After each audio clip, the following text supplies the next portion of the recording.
দেখো, তো পলিমারের সংজ্ঞাটা আমরা ইতিমধ্যে এর আগে কয়েকবার দেখেছিলাম পলিমারকরণ যখন আমরা পড়েছি।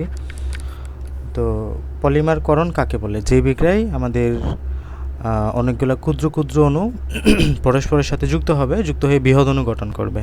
তো বলেছিলাম ধরো একটা অণু, এটা পরস্পরের সাথে যুক্ত হয়ে লম্বা এরকম একটা চেইন গঠন করতেছে।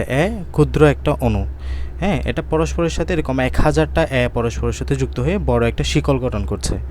এটাই হচ্ছে পলিমার। হ্যাঁ, যেটা তৈরি হলো ওটার নাম কি বলবো? পলিমার। এবং যে বিক্রিয়ার মাধ্যমে এই পলিমারটা তৈরি হলো এটা হচ্ছে পলিমারকরণ বিক্রিয়া। তাহলে যে কোনো পদার্থের ক্ষুদ্র অণু পরস্পর যুক্ত হয়ে বৃহৎ অণু গঠন করে সেই বিক্রিয়াকে পলিমারকরণ বা পলিমারাইজেশন রিঅ্যাকশন বলা হয়। পলিমারকরণ বিক্রিয়ায় যে ছোট অণুগুলো পরস্পর সাথে যুক্ত হয় তাদেরকে মনোমার বলা হয়। এই যে এখানে একটা মনোমার, এটা একটা মনোমার, এটা একটা মনোমার, মানে যে সকল ক্ষুদ্র ক্ষুদ্র পদার্থ তৈরি হচ্ছে ওটাকে আমরা মনোমার বলি, আর যে বড় পদার্থটা তৈরি হলো ওটাকে আমরা পলিমার বলি। এবং বিক্রিয়ার ফলে যে বৃহৎ অণু গঠিত হয় তাকে পলিমার অণু বলা হয়। দুটি মনোমার একসাথে যুক্ত হলে তাকে ডাইমার, তিনটি মনোমার একসাথে যুক্ত হলে তাকে ট্রাইমার, ট্রাইমানে 3, ডাইমানে 2, এবং অনেকগুলো যখন একসাথে যুক্ত হচ্ছে তখন তাকে আমরা বলি পলিমার। পলি শব্দের অর্থ হচ্ছে অনেক, ঠিক আছে? আমাদের খাদ্যের একটা প্রধান উপাদান হচ্ছে প্রোটিন। এই যে আমরা মাছ মাংস খাই না, এগুলো হচ্ছে প্রোটিন জাতীয় পদার্থ বা আমিষ জাতীয় পদার্থ। এই প্রোটিনটা কি? এই প্রোটিনটা হচ্ছে অ্যামিনো অ্যাসিডের একটি পলিমার, মানে অসংখ্য অ্যামিনো অ্যাসিড মিলে প্রোটিন গঠিত হয়।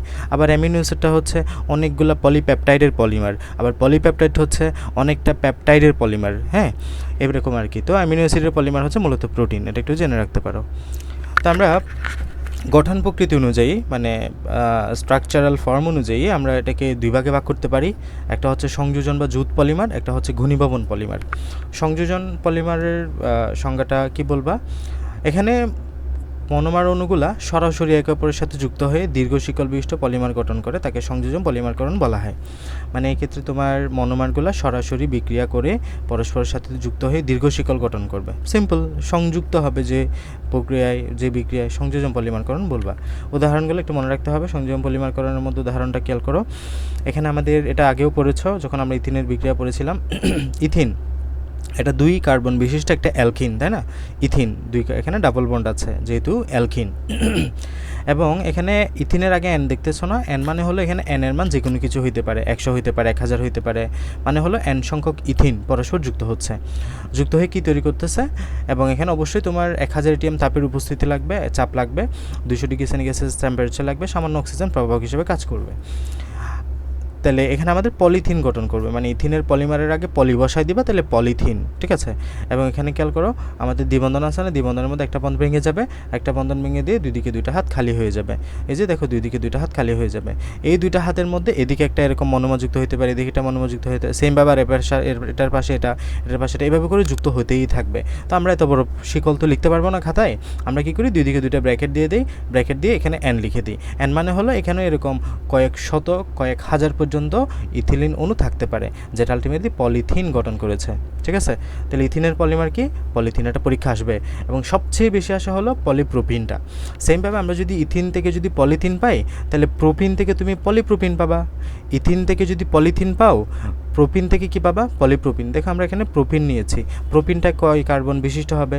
মিথ ইথ প্রোপ, 3 কার্বন বিশিষ্ট অ্যালকিন। দেখো 1 2 3, 3 কার্বন বিশিষ্ট অ্যালকিন, CH2CH CH3, সংকেতটা তো জানো। তাহলে আমরা প্রোপিন নিলাম এবং এন সংখ্যক প্রোপিন নিলাম। এখানে 140 ATM চাপ লাগবে, 120 ডিগ্রি সেন্টিগ্রেড টেম্পারেচার উপস্থিতি লাগবে, টাইটানিয়াম ক্লোরাইড। হ্যাঁ, টাইটানিয়াম ক্লোরাইড তোমার এখানে প্রভাবক হিসেবে কাজ করবে। এগুলো একটু মুখস্থ করতে হবে যে কোন বিক্রিয়ার জন্য প্রভাব শর্ত কী কী, তাহলে এগুলো অবশ্যই লাগবে। দেন তো আমার পলিপ্রোপিন। তাহলে এদিকে কীভাবে লিখবা? এই যে জাস্ট দ্বিবন্ধনে ভেঙে দিবা, দ্বিবন্ধনে ভেঙে দিয়ে এই যে তোমার এদিকে একটা হাত খালি করে দিবা, এদিকে একটা হাত খালি করে, দুইদিকে 2টা হাত খালি করে দিয়ে ব্র্যাকেটটা ক্লোজ করে দিবা। দেন এটা হচ্ছে পলিপ্রোপিন, এখানে এন দিবা। এন মানে হলো অসংখ্য, ঠিক আছে? পলিপ্রোপিন পলিথিনের চেয়ে মজবুত ও হালকা, উচ্চ তাপ সহ্য করতে পারে, তাই পলিপ্রোপিন দিয়ে দড়ি, পাইপ, কার্পেট ইত্যাদি তৈরি করা হয়। এবার আসো পিভিসি। দেখো আমাদের CH2 ডাবল বন্ড CH এটার নাম হলো ভিনাইল ক্লোরাইড। এটার সংকেত কি? এটার নাম হচ্ছে ভিনাইল ক্লোরাইড। এই সংকেতটার নাম হচ্ছে ভিনাইল ক্লোরাইড, ঠিক আছে? CH2 double bond CH2Cl। মূলত এখানে আমাদের CH2 ছিল, ওই মানে এটা ছিল মূলত তোমার ইথিন। হ্যাঁ, ইথিনের মধ্যে একটা হাইড্রোজেন সরিয়ে তুমি যদি একটা ক্লোরিন বসাও, তুমি যে যৌগটা পাবা এটার নাম হয়ে যায় বিনাইল ক্লোরাইড। ঠিক আছে, বিনাইল ক্লোরাইড। এই বিনাইল ক্লোরাইডের পলিমার হলো পলিবিনাইল ক্লোরাইড। নামের আগে পলি যুক্ত করে দিবা, সিম্পল। যেমন ইথিনের আগে পলিথিন, তারপর প্রোপিনের আগে পলিপ্রোপিন, তাহলে ভিনাইল ক্লোরাইডের আগে কি যুক্ত করবা? পলি যুক্ত করবা, তাহলে পলিবিনাইল ক্লোরাইড। ওকে, এখন এই পি এর প, এই যে পলি এর পি, বিনাইলের বি এবং ক্লোরাইডের সি, পিবিসি। তাহলে এটার নাম কি হয়ে যায়? পিবিসি। এই যে পলিবিনাইল ক্লোরাইড বা পিবিসি। ওকে, এটা কিভাবে তৈরি করছি? আমরা বিনাইল ক্লোরাইডের পলিমারকরণ প্রক্রিয়ার মাধ্যমে। PVC5 তো তোমরা অনেকে চিনো, আমরা আমাদের বাসা বাড়িতে এটা তোমার এই যে PVC5 যেগুলো ইউজ করি আর কি, আমাদের ড্রেনেজ সিস্টেমে, ওয়াটার ড্রেনেজ সিস্টেমে যেগুলো তোমার পাইপগুলো ইউজ করা হয়, পাইপ পিটারের কাজে, ওইগুলো হচ্ছে PVC5। এটাই হচ্ছে মূলত পিবিসি। হ্যাঁ, এটা কিভাবে তৈরি করা হয়? ভিনাইল ক্লোরাইডের পলিমারকরণ বিক্রিয়ার মাধ্যমে। ওকে, তাহলে ভিনাইল ক্লোরাইড হচ্ছে এটা। তাহলে কি করবা? সিম্পল। তাহলে এখানে দ্বিবন্ধনে ভেঙে দিবা, দ্বিবন্ধনে ভেঙে দুই দিকে দুইটা হাত খালি করে দিবা, দেন ব্র্যাকেট দিয়ে আবদ্ধ করে দিবা, সিম্পল। এটাই, এগুলো মুখস্থ করার কিছু নাই। হ্যাঁ, তাহলে ভিনাইল ক্লোরাইডের সংখ্যাটা মনে রাখবা, আর এদিকে দ্বিবন্ধনটা ভেঙে দিবা, দুই দিকে দুইটা হাত খালি করে দিবা, আর ব্র্যাকেটটা অফ করে দিবা, কারণ আমরা এখানে এত বড় যৌগ লিখতে পারবো না। এখানে খাতার মধ্যে তুমি কয় হাজার ভিনাইল ক্লোরাইড লিখবা, কারণ এগুলো তো হাজার হাজার পরস্পরের সাথে যুক্ত হতে পারে, তারপর পলিভিনাইল ক্লোরাইড গঠন করবে। আমরা ব্র্যাকেট দিয়ে বুঝাইলাম এখানে n সংখ্যক পরস্পরের সাথে যুক্ত আছে। ওকে, এবং এখানে জৈব পারক্সাইড, এই যে জৈব পারক্সাইডের উপস্থিতি লাগবে, এবং তোমার উচ্চ তাপমাত্রা এবং উচ্চ চাপের উপস্থিতি লাগবে। ওকে, তাহলে আমরা তিনটা টোটাল পলিমারকরণ বা সংযোজন বা জুট পলিমারকরণের বিক্রিয়া পড়লাম। আমরা মূলত পলিমারকরণ বিক্রিয়া পড়ছি। পলিমারকরণের একটা টাইপ হচ্ছে সংযোজন বা জুট পলিমারকরণ, এবং আরেকটা টাইপ হচ্ছে ঘনীভবন পলিমারকরণ। সংযোজন বা জুট পলিমারকরণের আমরা তিনটা উদাহরণ পড়লাম। একটা হচ্ছে পলিথিন, একটা হচ্ছে পলিপ্রোপিন, একটা হচ্ছে পলিভিনাইল ক্লোরাইড। তুমি গ্যারান্টেড থাকতে পারো এই তিনটা থেকে তোমার পরীক্ষার মধ্যে যে কোনো একটা আসবে। তাহলে খুবই সিম্পল না? ইথিন হলে পলিথিন, প্রোপিন হলে পলিপ্রোপিন, ভিনাইল ক্লোরাইড হলে পিভিসি, পলিভিনাইল ক্লোরাইড। জাস্ট কী করবা? দ্বিবন্ধন না ভেঙে দিবা, দুই দিকে দুইটা হাত খালি করে ব্র্যাকেটটা ক্লোজ করে দিবা। ঠিক আছে, জাস্ট তুমি এই সংকেতটা মনে রাখলেই চলবে। এবার আসো ঘনীভবন পলিমারকরণ। তো ঘনীভবন পলিমারকরণে একটাই কথা, সেটা হলো পানি এবং কার্বন ডাইঅক্সাইড অপসারণ হবে। এই ক্ষেত্রে আমাদের আগের মতোই বিক্রিয়াগুলো মনোমারসমূহ পরস্পরের সাথে যুক্ত হয়ে তোমার বড় অণু গঠন করবে, তবে এই ক্ষেত্রে আমাদের পানি এবং কার্বন ডাইঅক্সাইড অপসারণ হবে। এই যে দেখো, পানি কার্বন ডাইঅক্সাইড অপসারণ হচ্ছে, বাট আগের বিক্রিয়াতে আমরা কি পানি অপসারণ দেখেছি? না। তাহলে এই ক্ষেত্রে পানি অপসারিত হবে, কনডেনসেশন। এই জন্য আমরা বলতেছি কনডেনসেশন মানেই তো পানি অপসারিত হওয়া বা ঘনীভবন হওয়া। ঘনীভবন তো বুঝতেছো বিষয়টা। তো সংজ্ঞাটা পড়বা, যে পলিমারকরণ বিক্রিয়ায় মনোমার অণুসমূহ পরস্পরের সাথে যুক্ত হওয়ার সময় ক্ষুদ্র ক্ষুদ্র অণু যেমন পানি এবং কার্বন ডাইঅক্সাইড ইত্যাদি অপসারণ করে, সেই পলিমারকরণকে আমরা ঘনীভবন পলিমারকরণ বিক্রিয়া বলবো। তাহলে এখানে জাস্ট একটাই উদাহরণ তোমাকে পড়তে হবে, আর কোনো উদাহরণ নাই। নাইলন 6:6। আমরা যে নাইলন সুতা দেখি, ওই নাইলন সুতাটা হচ্ছে মূলত তোমার ঘনীভবন পলিমারকরণের উদাহরণ। এটা আমরা কিভাবে তৈরি করি খেয়াল করো। এটা হচ্ছে তোমার এডিপিক অ্যাসিডের সংকেত। এই যে COOH, আর এখানে CH2 দিবা হলো 4টা, আবার COOH। ঠিক আছে, এই যে COOH, এটা Hটা আগে লিখছে আর কি, ঘুরে ফিরে একই কথা। COOH, CH2 লিখবা যে 4টা, আবার COOH। এটা কিসের সংকেত বললাম?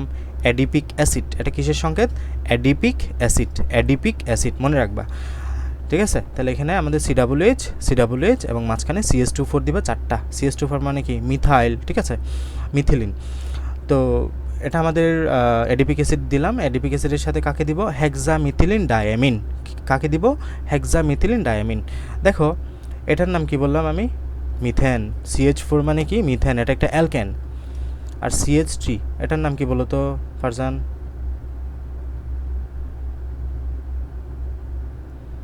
CH3, একটা হাত খালি, এটার নাম কি?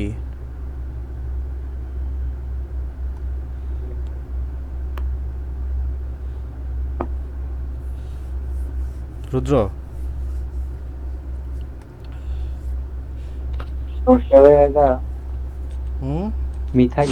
মিথাইল। এটা তোমার অ্যালকাইলমূলক না? CH4, একটা হাইড্রোজেন কমে গেছে, এখন অ্যালকাইল হয়ে গেছে। এখন যদি এখান থেকে আরও একটা হাইড্রোজেন নিয়ে নাও, তাহলে এখন দুইটা হাত খালি না? এটার নাম বলবা যে মিথিলিন। হ্যাঁ, এটার নাম কি? মিথিলিন। এটা হচ্ছে মিথিলিনের সংকেত। তাহলে এটার নাম হচ্ছে যে মিথেন, CH3 হলে মিথাইল, মানে একটা হাইড্রোজেন কম, আর দুইটা হাইড্রোজেন কম হলে এটার নাম হয়ে যায় মিথিলিন। ওকে, কি মিথিলিন। তাহলে এটার নাম হচ্ছে মিথেন।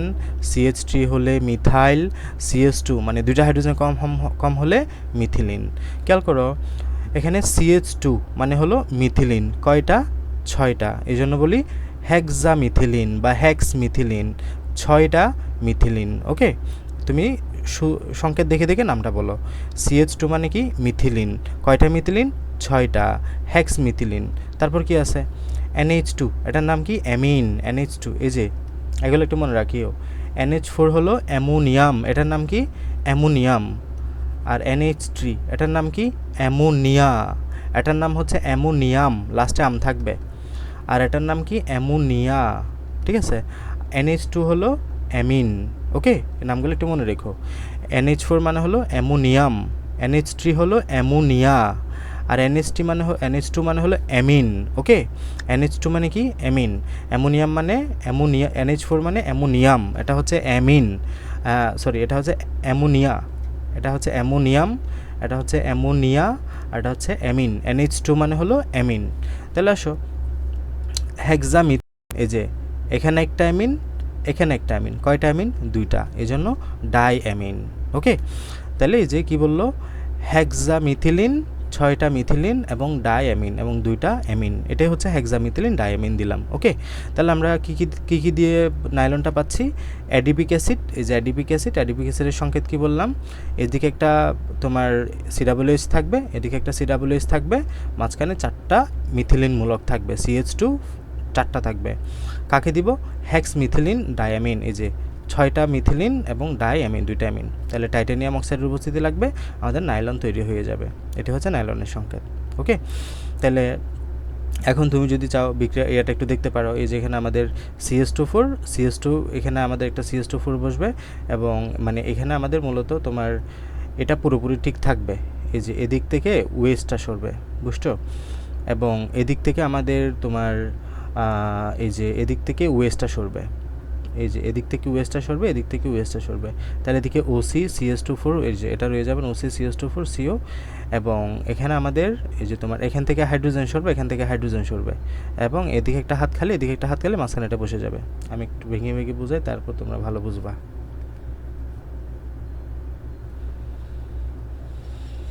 খেয়াল করো, এডিপিক অ্যাসিড থেকে ওয়েস্টটা সরায় দাও, এদিক থেকে ওয়েস্টটা সরায় দাও, মাঝখানেরটা লিখো তাহলে। এই যে OC CH2 আর CO। দেখো আমি এই ওয়েস্টটাকে সরাই দিলাম, এই যে ওয়েস্টটাকে সরাই দিলাম, এদিকে ওয়েস্টটাকে সরাই দিলাম। ওকে, তাহলে এখন এদিকে একটা হাত খালি না, এবং এদিকে একটা হাত খালি না, যেহেতু তুমি ওয়েস্ট সরিয়েছ। আচ্ছা, এখান থেকে কি করব? এখান থেকে একটা হাইড্রোজেন সরাবো, এখান থেকে একটা হাইড্রোজেন সরাবো, তাহলে এখান থেকে একটা হাইড্রোজেন সরাবো, এখান থেকে একটা হাইড্রোজেন সরাবো, তাহলে NH2 থেকে কি হয়ে যাবে? NH হয়ে যাবে, একটা হাইড্রোজেন হয়ে যাবে। তাহলে এদিকে একটা হাত খালি হবে, এদিকে একটা হাত খালি হবে, ওই একটা খালি হাত, এদিকে একটা খালি হাত, দুইটা মিলে এখানে বন্ধন তৈরি হবে, মানে পরস্পরের সাথে যুক্ত হয়ে যাবে। এবং এই যে দেখো এখানে NH ছিল, NH লিখলাম, এখন NH ছিল NH2, এখন লিখছি NH। কেন? একটা হাইড্রোজেন ছেড়ে দিছে। তারপর এটা দেখে দেখে লিখে দেবে আর কি, CH2 6 এবং আবার NH, এবং এদিকে একটা হাত খালি থাকবে, শেষ। নাইলন 6:6। ওকে, তাহলে এটা কীভাবে করলাম? এই যে আমি এদিকে একটু ওয়েজ সরাই দিছি, এদিকে একটু ওয়েজ সরাই দিছি, এদিকে একটা মানে অ্যাডিপিক অ্যাসিড থেকে দুই প্রান্ত দিকে 2টা ওয়েজ সরাই দিবা, আর হেক্সামিথিলিন থেকে দুই প্রান্ত দিকে 2টা এজ সরাই দিবা, দেন 2টাকে যুক্ত করে দিবা, তোমার কাছে এতটুকুই। আর দুই দিকে 2টা হাত খালি যেটা হয়ে যাবে, এদিকে ব্র্যাকেট দিয়ে ক্লোজ করে দিবা। আর বা এখানে যে ওয়েজ সরিয়েছ, এখানে যে এজ সরিয়েছ, এখানে যে ওয়েজ সরিয়েছ, এখানে যে সরিয়েছ, এখানে 2টা ওয়েজ 2টা এজ মিলে 2 অণু পানি তৈরি করবে। ঠিক আছে, 2 অণু পানি, এটাই হচ্ছে নাইলন। ওকে, তাহলে বিক্রিয়াটা কয়েকবার প্র্যাকটিস করবো, তাইলেই হবে। এটা হচ্ছে ঘনীভবন পলিমারকরণ উদাহরণ। মোটামুটি এতটুকুই। এরপর প্রাকৃতিক পলিমার একটা বিষয় আছে, যে প্রাকৃতিকভাবে অনেক পলিমার উৎপন্ন হয়, যেমন উদ্ভিদের সেলুলোজ, স্টার্চ, দুটাই হলো প্রাকৃতিক পলিমার, যা বহু সংখ্যক গ্লুকোজ অণু দিয়ে তৈরি হয়। তো প্রোটিন, অ্যামিনো অ্যাসিডের একটা পলিমার, রাবার গাছের কষ একটা প্রাকৃতিক পলিমার উদাহরণ। আমাদের দেশে পার্বত্য চট্টগ্রাম, কক্সবাজার ইত্যাদিতে রাবার চাষ হচ্ছে, এগুলো রিডিং করবা। এখানে চার্ট যেটা দেওয়া আছে এটা খুব গুরুত্বপূর্ণ, MCQতে আসে তোমাদের। পলিথিনের মনোমারের সংকেত কি? এই যে ইথিন। পলিপ্রোপিনের মনোমারের সংকেত কি? প্রোপিন। বিনাইল ক্লোরাইডের মনোমারের সংকেত কি? আমাদের তোমার যে বিনাইল ক্লোরাইড, হ্যাঁ, নাইলনের সংকেত আমরা দেখলাম এডিপিক অ্যাসিড এবং হেক্সামিথিলিন ডাইঅ্যামিন। এই যে এটা হচ্ছে আমাদের হেক্সামিথিলিন ডাইঅ্যামিন, আর এটা হচ্ছে এডিপিক অ্যাসিড, ঠিক আছে? তো এটা আমরা কোথায় ইউজ করি? পলিথিনটা প্লাস্টিক ব্যাগ, প্লাস্টিক শিট তৈরিতে। পলিপ্রোপিন কোথায় ইউজ করি? প্লাস্টিক রশি, প্লাস্টিক বোতলে। পিভিসিটা কোথায় ইউজ করি? পানির পাইপ, বিদ্যুৎ অপরিবাহী তৈরিতে। নাইলন কোথায় ইউজ করি? কৃত্রিম কাপড়, ব্রশি, ব্রাশ তৈরি, দাঁতের ব্রাশ তৈরিতে। এরপর আসি কৃত্রিম পলিমার। কৃত্রিম পলিমার বা প্লাস্টিক নামে আমরা যেগুলোকে চিনি আর কি, শক্ত, হালকা, সস্তা এবং যে কোনো পছন্দনীয় রঙের প্লাস্টিক পাওয়া যায়। প্লাস্টিককে গলানো যায়, ছাঁচে ঢেলে যে কোনো আকার দেওয়া যায়। প্লাস্টিক শব্দটি এসেছে গ্রিক শব্দ প্লাটিকোস থেকে। প্লাটিকোস অর্থ হলো যাকে গলানো সম্ভব। তাহলে এটা একটু পড়বা, প্লাস্টিক শব্দ কোত্থেকে আসছে? প্লাটিকোস থেকে। প্লাটিকোস অর্থ কি? যাকে গলানো সম্ভব। অনেকেই পরিত্যক্ত প্লাস্টিক অংশটি গলিয়ে নানা কিছু তৈরি করেন। এটি করা বিপজ্জনক, কারণ প্লাস্টিক দ্রব্যকে পোড়ালে বা উত্তাপে গলালে অনেক রকম বিষাক্ত গ্যাস উৎপন্ন হয়। খাবার রাখার পাত্র, মোড়ক, বল পেন, চেয়ার, টেবিল, গাড়ির যন্ত্রাংশ, পানির ট্যাঙ্ক, গামলা ইত্যাদি আমরা প্লাস্টিক দ্রব্য দিয়ে ব্যবহার করি। প্লাস্টিক দ্রব্য ব্যবহারের সুবিধা অসুবিধা একবার রিডিং দিবা, আহামরির প্রয়োজন নাই। সুবিধাগুলো একটু পড়বা, হ্যাঁ, অসুবিধাগুলো একটু পড়বা। আমাদের করণীয় কি? জৈব জৈব যৌগের পার্থক্য। এই যে আমাদের জৈব যৌগ, আমরা যে অধ্যায়টা পড়লাম এটার নাম হলো অলমোস্ট জৈব যৌগ। আর জৈব যৌগ, জৈব যৌগ হচ্ছে সাধারণত তোমার কার্বন অবশ্যই থাকবে, এখানে দু একটা ব্যতিক্রম ছাড়াও জৈব যৌগে কার্বন থাকে না, যেমন হাইড্রোজেন সালফাইড। জৈব যৌগের বিক্রিয়া হতে সাধারণত অনেক বেশি সময় লাগে, এটা খুবই কম সময় লাগে, এবং এটা সমযোজী বন্ধনের মাধ্যমে সাধারণত বেশি গঠিত হয়। এটা আয়নিক সমযোজী দুইটাই হতে পারে। আমাদের অধ্যায়টা শেষ। আমরা মূলত ধারাবাহিকভাবে সব কিছু শেষ করে গেলাম। এখানে শুরুতে আমরা নামকরণ পড়েছি। যারা সিরিয়ালি ক্লাসগুলো করেছো আশা করছি যে এখানে আসলে পিন পয়েন্ট ও কোনো সমস্যা আছে, কারণ আমি তোমার বইয়ের প্রত্যেকটা লাইন কভার করেছি। প্রত্যেকটা লাইন আমার মুখ দিয়ে অলমোস্ট বেরিয়ে গেছে এখানে, কারণ আমি প্রত্যেকটা দাগায় দাগায় পড়েছি। আমি নিজের মতো লেকচার দিয়ে যাই নাই, বইয়ের প্রত্যেকটা টপিক কভার দিয়েছি। সো যারা নিয়মিত ক্লাস করেছো তারা আশা করি যে কোনো সমস্যা ফেস করবে না। এরপরে আমরা এই অধ্যায়ের উপর একটা পরীক্ষা নিব, একটা ওয়ার্মিং আপ পরীক্ষা বলতে পারো, ওয়ার্ম আপ পরীক্ষা আগামীকাল বা পরশু, আগামীকালই নিতে পারি। দেন আমরা পরের দিন থেকে সিকিউ সলভ শুরু করব। হ্যাঁ, এই অধ্যায় সিকিউ সলভের হয়তো বা আরও 2-3 থেকে 3টা ক্লাস হতে পারে। তারপর অধ্যায়টা পুরোপুরি শেষ হয়ে একটা রিটেন পরীক্ষা নিব, দেন আরও একটা এমসিকিউ পরীক্ষা নিব, ঠিক আছে? এবার একটা ভাইবা পরীক্ষা নেব। টোটাল 4টা পরীক্ষা হবে অধ্যায়ের উপরে, কারণ যত বেশি পরীক্ষা তোমাদের পড়ার পরিমাণও তত বেশি, রিভিশনও তত বেশি, পড়ার ঘাটতিও তত বেশি, ঠিক আছে? আমি কিন্তু যেন তেনভাবে পরীক্ষাগুলো নিচ্ছি না, আগে নিজে ভালো মতো পড়াচ্ছি, তারপর তোমাদেরকে পড়ার সুযোগ দিচ্ছি, তারপর পরীক্ষা নিচ্ছি। এই কনসেপ্টে তুমি যদি আমার সাথে ধারাবাহিক থেকে আগাইতে পারো, আই গ্যারান্টি তুমি অসম্ভব ভালো ফলাফলের হতে পারো। হ্যাঁ, মানে এখানে কোনো কিছু মিস থাকবে না যদি এভাবে করে তুমি চালাইতে পারো আর কি, ধারাবাহিক পড়াশোনা করে পরীক্ষাগুলো দাও, ঠিক আছে? আমরা মোটামুটি সব কিছুই কভার করছি। এখন যদি কারো কোনো স্পেসিফিক টপিকে সমস্যা থাকে তুমি বলতে পারো।